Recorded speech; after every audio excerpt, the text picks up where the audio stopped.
რუსეთს სასიცოცხლოდ სჭირდება მაღალი ტექნოლოგიები, ასე მაგალითად ჩიპები. რუსეთს სასიცოცხლოდ სჭირდება დრონები. რუსეთს სასიცოცხლოდ სჭირდება ბალისტიკური რაკეტები, მათ აწარმოებს გულახდილებით თუ ვიქნებით და საკმაო რაოდენობითაც. რუსეთს სასიცოცხლოდ სჭირდება, რომ როგორღაც თავი დააღწიოს, გამოძრეს, გაუძრეს, დაუძრეს სანქციებს დაწესებულებს ამერიკის შეერთებული შტატების და ევროკავშირის მიერ თუ მხრიდან. სასიცოცხლოდ სჭირდება. იმისთვის რომ ამოისუნთქოს, იმისთვის რომ გადარჩეს, მაგალითად რა შუაშია ახლა და მაინც შუაშია და თავშიც არის. მას სჭირდება უკრაინაში ხომ არ იბრძვიან ამ ბაზაზე დისლოცირებული ყოფი ჯარისკაცები, მაგრამ სჭირდება გიუმრის, სომხეთში არსებული გიუმრის სამხედრო ბაზის შენარჩუნება სათანადო დონეზე, რომ რამე რო იყოს, რომ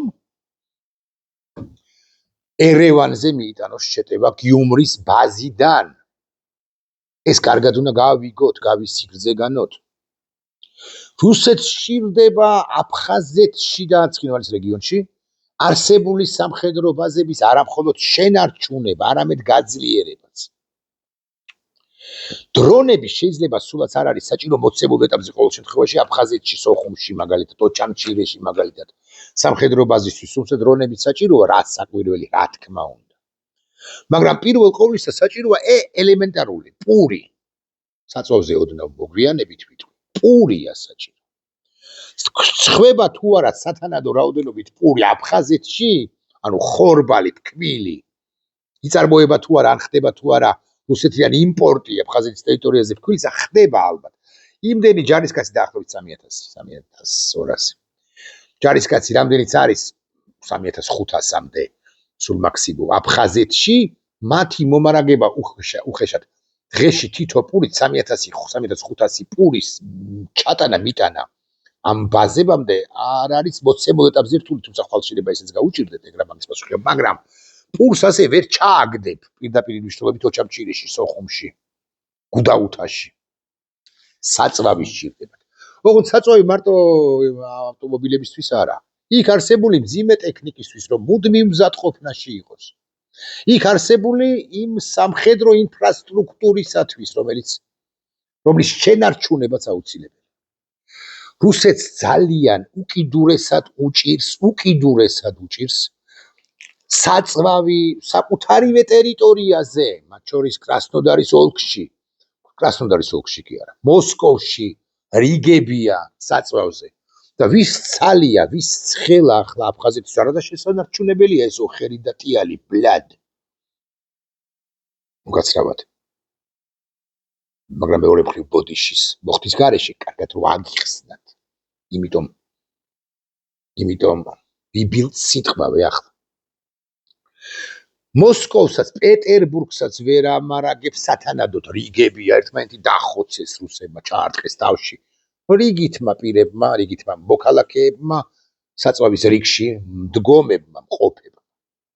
რა აფხაზეთება. ამიტომ რუსეთმა დაიწყო დალაგება. ვინ როგორ რა საშუალებით შეიძლება მოამარაგოს, სწორედაც რომ გიუმრის ბაზა, სწორედაც რომ სოხუმში არსებული ბაზა, აფხაზეთში არსებული ბაზები ცხინვალში. ცხინვალიდან შემოდის, ჩრდილო ოსეთიდან შემოდის. რა საკვირველია, მაგრამ სულ უფრო დეფიციტური ხდება, სწორედაც რომ საწვავი და თუ საწვავია დეფიციტური, წყალს ვერ მიიტან დანიშნულების ადგილამდე. მართლა შავი ზღვის წყალს ხომ არ დალევენ, შეიძლება დალიონ კიდეც. დებილმა რუსებმა, რომლებიც გუდაუთაში არიან თუ ოჩამჩირეში არიან. შეიძლება დალიონ, მაგრამ არა მარტო წყალზეა საუბარი, პური სჭირდებათ. ასევე კიდევ ერთხელ ვიტყვით საკუთარ ბრონირებულ მანქანებში, საკუთარ ტანკებში, რომლებიც უხვად ჩვენი მასშტაბებით უხვად ყავთ იქ, სჭირდებათ საწვავი, რომ მუდმივად მზადყოფნაში იყოს, რომ რამე რომ იყოს.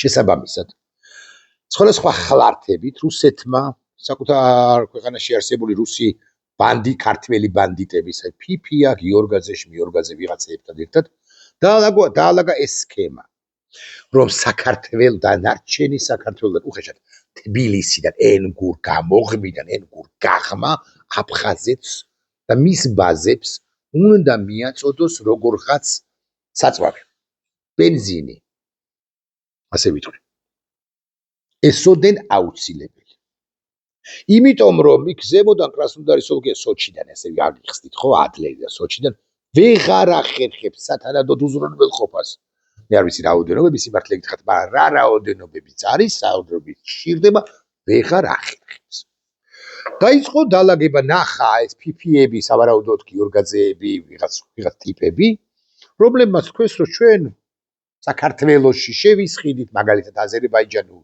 საწვავს დიდი მოსულობებზია ლაპარაკი დასაკვირველია და ბენზომზიდებით გადავიტანთ ენგურ ოღონდ უსაფრთხოების გარანტია მოგვეცით უსაფრთხოების გარანტიის გარდა რუსეთს სჭირდებოდა საქართველოს ხელისუფლება წოდებული ფანტის ირიბი ნებართვა და ირიბი ნებართვა მიიღო კიდეც ირაკლი კობახიძე ადასტურებს ხაზგასმით ეს პრემიერად რომ მუშაობს ის კაცი ადასტურებს რომ საქართველოს ტერიტორიიდან რუსეთის მიერ კონტროლირებად ტერიტორიაზე ოკუპირებულ აფხაზეთში ანუ რომელშიც ეფექტურ კონტროლს არ ხორციელებს რუსეთის ფედერაცია სტრატეგიული დანიშნულების პროდუქტი ბენზინი საწვავი შედის კობახიძის განმარტებით საწვავის მწვავე ის გამო ოკუპირებულ აფხაზეთში ბენზინი თბილისის კონტროლირებადი ტერიტორიიდან შევიდა არა სახელმწიფოს არამედ კერძო ბიზნესის ინიციატივით თუმცა ვაპროს კითხვა question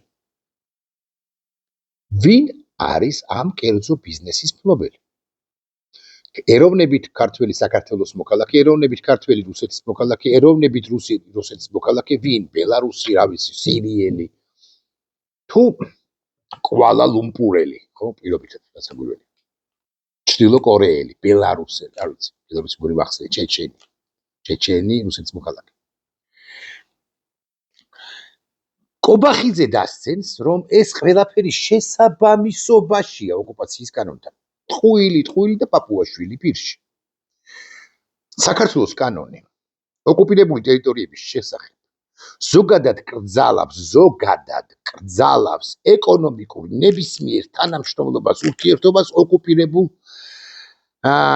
აფხაზეთთან და სამხრეთ ოსეთთან არა ავტორიზებული გზებით და ითვალისწინებს სისხლის სამართლებრივ პასუხისმგებლობას ამგვარი კონკრეტული დარღვევებისთვის ანუ მე რომ მოვინდომო ახლა ასე ავხსნი ვიქირავო რამ ბენზომზიდი ჩავასხა 20 ტონა თუ 40 ტონა საწვავი და მივადგე ენგურის ხის რომს გამატარონ რაც იგიჯი იქნება მაგრამ მაინც შეუძლებელია რომ გამატარონ ხო 40 ტონა ბენზინს მე 1 ტონა ბენზინს ვერ შევიდა ვერანაირად ვერ შევიდა მაგრამ რომც შევიტანო ეს იქნება სისხლის სამართლებრივი პასუხისმგებლობა დანაშაული თუმცა ამავდროულად კანონი ითვალისწინებს როგორ ვთქვა გარკვეულ გამონაკლისებსაც ოღონდ ამ გამონაკლისებისთვის საჭიროა თავრობის ადმინისტრაცია მაგალითად სხვაგვარად ავხსნი მაგალითად აფხაზეთში არის რამ პანდემია აფხაზეთში რომ არის პანდემია მაგალითად არ ვიცი რა ქვია იმას რა ერქვა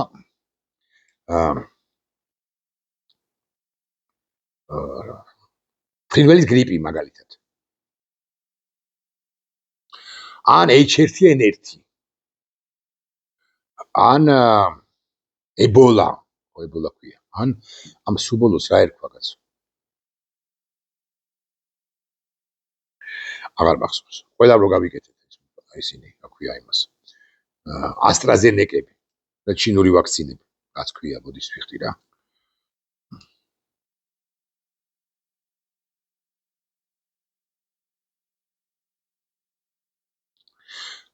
ბოდიში ვიხსენებ და ვერ გავიხკას ჭადის სახელი დაავიწყდება მოკლედ არის ამგვარი პანდემია ჰუმანიტარული ტვირთი შეგიძლია გააგზავნო შესაბამისად ხსენებული რაღაც ფაიზერის ასტრაზენეკას ვაქცინები ნუ ვერ მიიღეს თქვა აფხაზებმა და შენ აი ოღონდ ამ თავრობის ავტორიზაცია არის საჭირო ამისთვის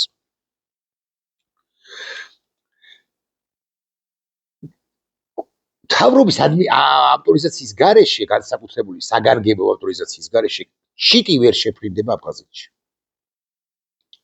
შესაბამისად, აქ უკვე გამოდის, რომ მიუხედავად იმისა, რომ კერძო ბიზნესმა განახორციელა ეს ყველაფერი, მთავრობის ავტორიზაცია მიიღო. ნებართვა, ანუ მიიღო. მთავრობა ის არ არის საგარეო საქმეთა მინისტრი. უფლებამოსილება არ აქვს საგარეო საქმეთა მინისტრს, ან თუნდაც ეკონომიკის მინისტრს.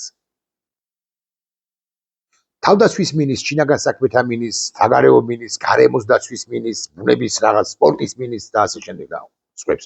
არა, მათ არ აქვთ უფლებამოსილება. ეკონომიკის სამინისტროს კი ვერ გადაწყვეტს ამას. ეს უნდა გადაწყვეტოს პრემიერმა. პრემიერი კი არის ირაკლი კობახიძე, ასეა? ხო არ მეშლება.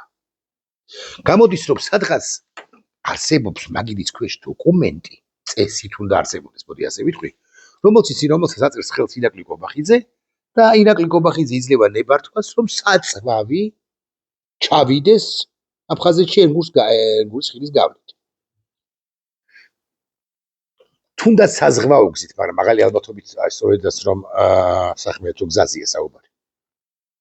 კობახიძის განკარგულება უნდა არსებობს. თუ არ არსებობს, ამ შემთხვევაში იმ კონკრეტულმა მეწარმემ დაარღვია კანონი და ირაკლი კობახიძემაც დაარღვია კანონი. როდესაც მან მისცა შესაძლებლობა თუნდაც ირიბად ამ კონკრეტულ მეწარმეს ჩაეტანა საწვავი და რისთვის თან საწვავი კარგად გაიხსენეთ, კიდევ ერთხელ ვიტყვი, იმისთვის რომ რუსეთმა საკუთარი ბაზები, საკუთარი სამხედროები უზრუნველყოს საწვავი, რომ ჩაასხათ ჩვეულებრივ ავტომობილში, მძიმე ტექნიკაში, სამხედრო ტექნიკაში, ტანკში, ბრონირებულ მანქანაში და ასე შემდეგ და იყვნენ მუდმივ მზადყოფნაში. ანუ ეხმარები შენ რუსეთის ფედერაციას. რუსეთის ფედერაციას და რუსეთის ფედერაციის საოკუპაციო ჯარს. აბა დაფიქრდით, ცდები რაში შევცდი.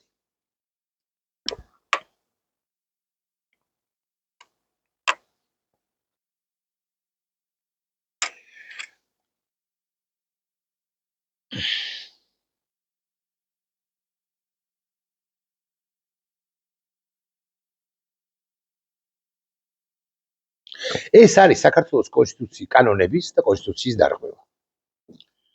ეს არის დასავლეთის მიერ დაწესებული რუსეთისათვის დაწესებული სანქციებისათვის გვერდის ავლა. დარღვევა. ეს ისახავს მიზნად საომარი ომის მანქანისათვის დახმარების გაწევას. მისთვის სტრატეგიულად მნიშვნელოვანი პროდუქტის მიწოდების გზით. ირაკლი კობახიძე თავარ დამნაშავე, არა, უმთავრეს დამნაშავე ბიზნესმენი. ბიზნეს გარეშეც ვერ გადაწყდებოდა, ეს ბიზნეს გარეშე პირველ ყოვლისა ვერ გადაწყდებოდა. არის პასუხისმგებელი ამას. წესით. ახლა პატრიოტი რომ იყოს, შინაგან საქმეთა მინისტრი ავინ ყავს თამაზაშვილი.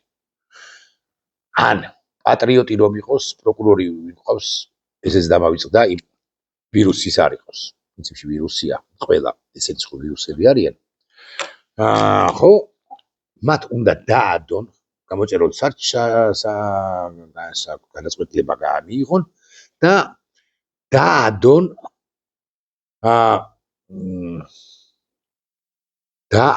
მხელბორკილი ირაკლი კობახიძეს.